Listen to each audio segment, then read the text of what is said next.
Hello student. Chapter second का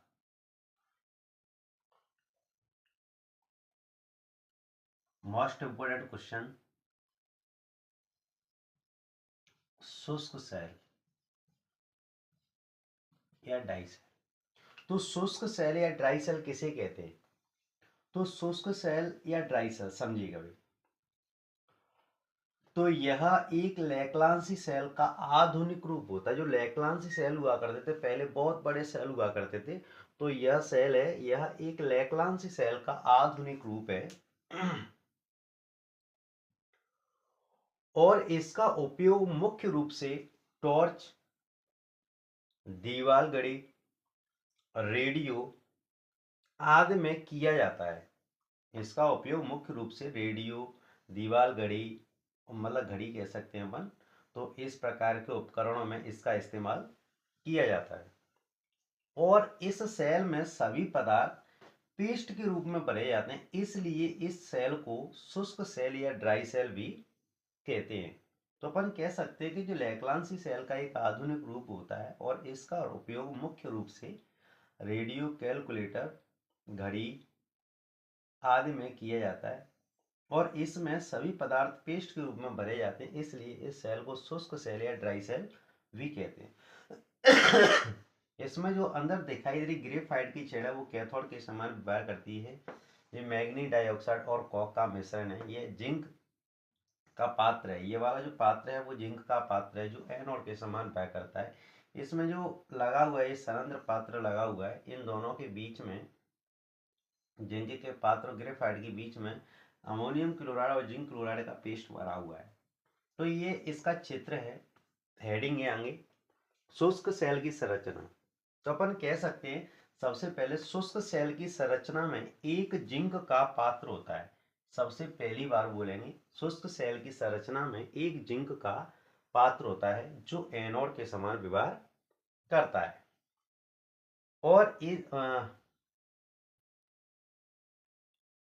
और इस सेल के मध्य भाग में, यह कह सकते हैं, एक ग्रेफाइट की छड़ लगी होती है जिसके चारों तरफ मैग्नी डाइऑक्साइड और कॉक का मिश्रण भरा होता है।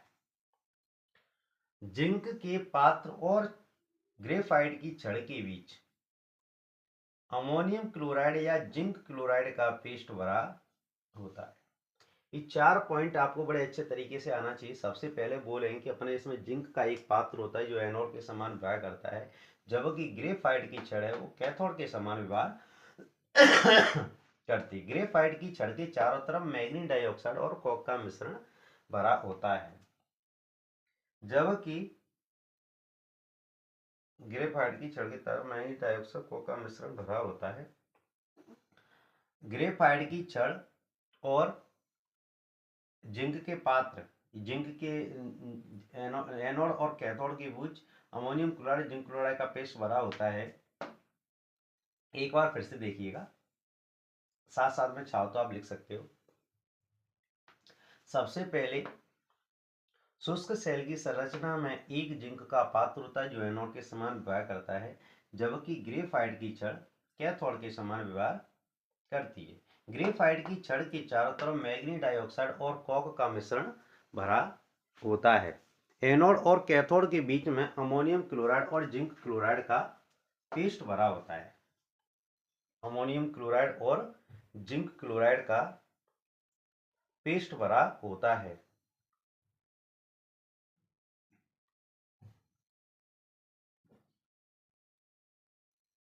अमोनियम क्लोराइड और जिंक क्लोराइड का पेस्ट भरा होता है।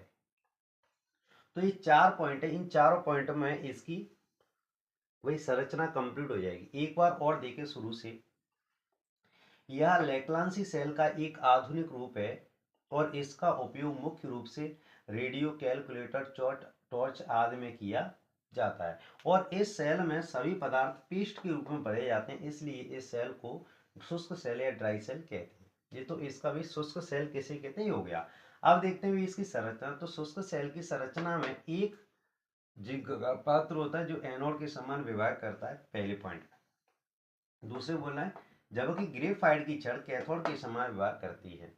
ग्रेफाइट की छड़ के चारों तरफ मैग्नीज डाइऑक्साइड और कॉक का मिश्रण भरा होता है। एनोड और कैथोड के बीच में जिंक क्लोराइड और अमोनियम क्लोराइड का पेस्ट भरा होता है। ये आपकी भी संरचना इसकी कंप्लीट हो गई। अब आती है शुष्क सेल की क्रिया विधि। तो शुष्क सेल की क्रिया विधि वास्तविक क्या है?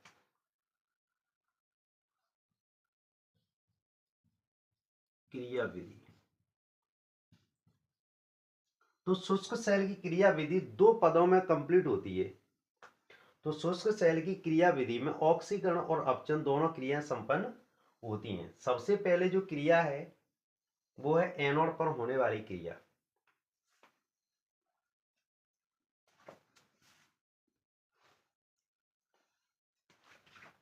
दो पदों में या दो चरणों में पूर्ण होती हैं। इसमें ऑक्सीकरण अपचन दोनों अभिक्रियाएं संपन्न होती हैं। तो देखिए भी सबसे पहले एनोड पर होने वाली क्रिया, एनोड पर होने वाली क्रिया। तो एनोड पर जिंक धातु का जिंक आयन में ऑक्सीकरण हो जाता है, इसलिए इस अभिक्रिया को ऑक्सीकरण अर्ध अभिक्रिया कहते हैं। एनोड पर जो जिंक धातु होती है, जिंक धातु का जिंक आयन में ऑक्सीकरण हो जाता है, इसलिए इस अभिक्रिया को ऑक्सीकरण अर्ध अभिक्रिया कहते हैं। अब देखते हैं भी अपचयन, कैथोड पर होने वाली क्रिया। कैथोड पर होने वाली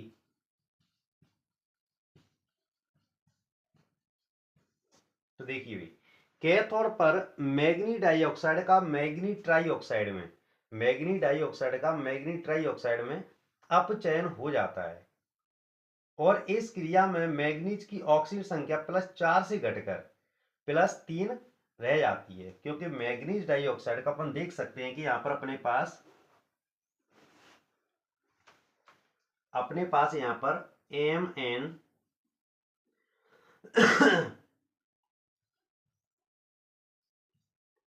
मैग्नीज डाइऑक्साइड है और यहां पर ये अब बदल रहा है मैग्नीज ट्राइऑक्साइड में Mn2O3, Mn2O3। तो अपन यहां यदि इसका निकालना चाहें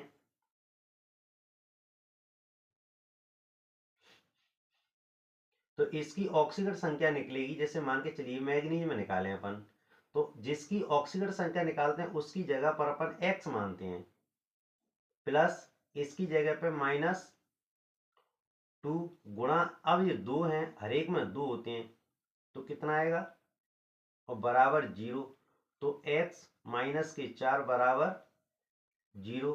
अब x बराबर कितना आ गया, 4। तो यहाँ इसकी ऑक्सीजन संख्या कितनी निकली, 4। अब यहाँ कितनी निकलेगी, यहाँ पे कितना है 2x और यहाँ कितना है भाई प्लस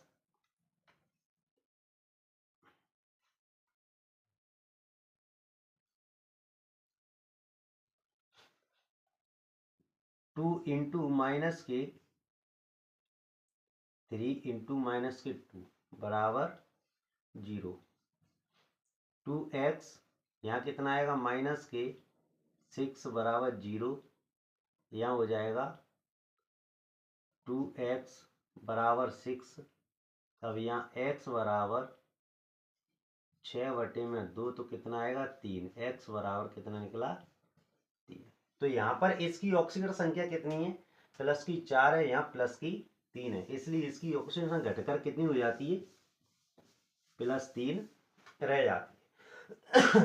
तो देखिए भाई इसमें अपने पास अमोनियम आयन भी है, क्या भी अपने पास अमोनियम आयन है, और चूंकि जो इलेक्ट्रॉन उसमें त्यागे गए वो इलेक्ट्रॉन भी है अपने पास।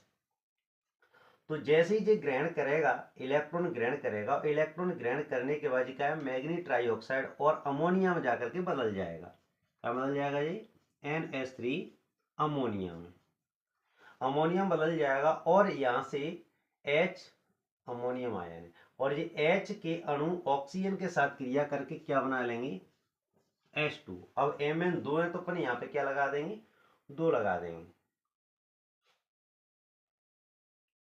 इधर N कितनी है, 1, उधर भी 1 है। ऑक्सीजन इधर कितनी है, 2 दूनी 4, और इधर कितनी है, उधर भी 4 है। H कितनी है, इधर 4, उधर कितनी है H, उधर भी 3 2 5, 5 H, तो उधर 5 H हो रहे हैं तो अपन इधर कर देंगे, आगे H बढ़ा देंगे, तो 4 दूनी 8, H 8 हो गए।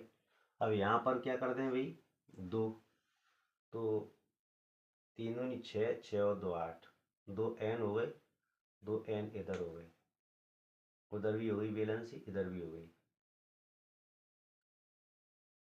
ऑक्सीजन उधर कितनी है, 4, इधर भी ऑक्सीजन 4। अब वैलेंसी कंप्लीट हो गई आपके पास। अब क्या निकालेंगे भी, अतः संपूर्ण सेल अभिक्रिया। तो संपूर्ण सेल अभिक्रिया, अतः संपूर्ण सेल अभिक्रिया। संपूर्ण सेल अभिक्रिया निकालने का बड़ा सरल तरीका है। सबसे पहले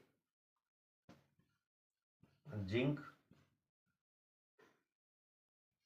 gives zinc 2 ion plus 2 electron, यहाँ MnO2